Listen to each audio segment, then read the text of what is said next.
Hi there everyone, welcome to my channel. So in this video, we will talk about the advantages of using Microsoft PowerPoint. Before we start, I would like to say thank you so much to all my viewers, silent viewers, and supporters in my channel. Thank you for watching my videos. If you are new with my channel and then you like this video, please hit the like button. Don't forget to share and please support my channel guys by clicking the subscribe button. So let's begin.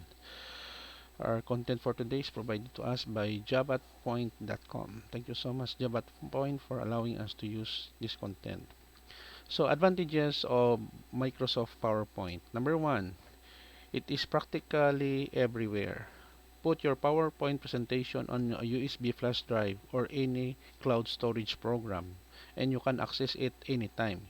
Your user license allows you to access your presentation from any location because it is also featured in typical professional settings. Number two, it is cooperative approach. Working from home is now commonplace. There is a great demand for tools that enable team collaboration, even when members are dispersed throughout the globe. With the help of its online cloud storage, PowerPoint has adjusted to this circumstance and now allows you to work on the same presentation without sharing it. Number 3, you can create your designs or use pre-existing ones. PowerPoint gives you complete control over the visual aspects of your slides.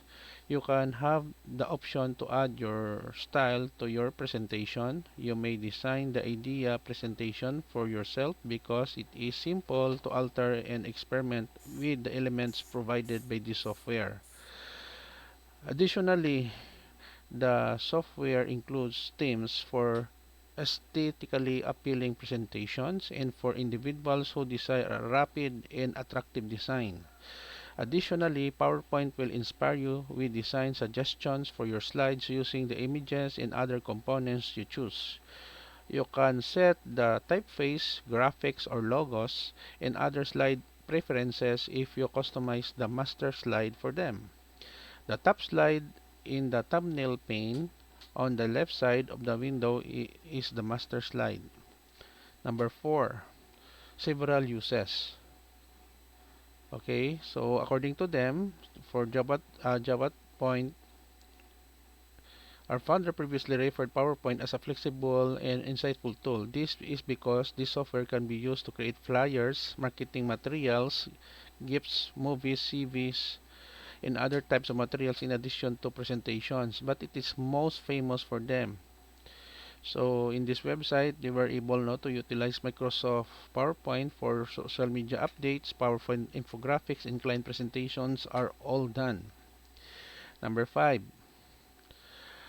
export in several file types. Your materials can be exported from PowerPoint in formats other than PPTX. As we previously discussed, this software allows you to produce all different materials, and for each of them, each provides option for preserving your work. There is a special option for save GIFs as animated GIF, and presentations also can be saved as PDF or personal portable data files which will minimize their size. Videos can also be exported as MP4 files. Of course, users can save slides in PNG or JPEG files as well. It makes easier to communicate effectively with the audience. Most of the time, PowerPoint is utilized to show a wider audience because it is simpler to, project. A few things changed in 2020, but Zoom presentation looks just like beautiful. Choose your preferred method of communication. PowerPoint may be easily incorporate all three: text, graphics, and videos.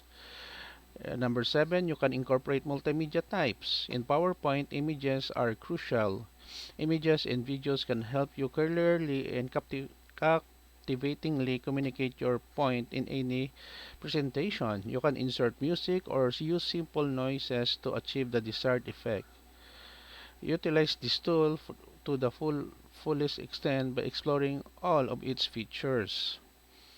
Number 8, incredibly effective gadget. You may utilize many options of the master PowerPoint after you become familiar with the program. Even better, you can give 84 shortcuts that will alter how you use it and help you save time.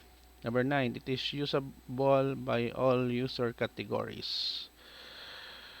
Most of the time, employees and staff already have Microsoft license installed on their work computers, including PowerPoint. Universities also purchase the suite to enable communication between instructors and students. Okay guys, so this is the end of my report regarding about the advantages of using Microsoft PowerPoint, a very popular presentation software around the world. Thank you so much for watching. Don't forget to like, share, and please support my channel guys if you're new by clicking the subscribe button. See you in the next video tutorial guys. This is your friend Jake saying bye bye for now.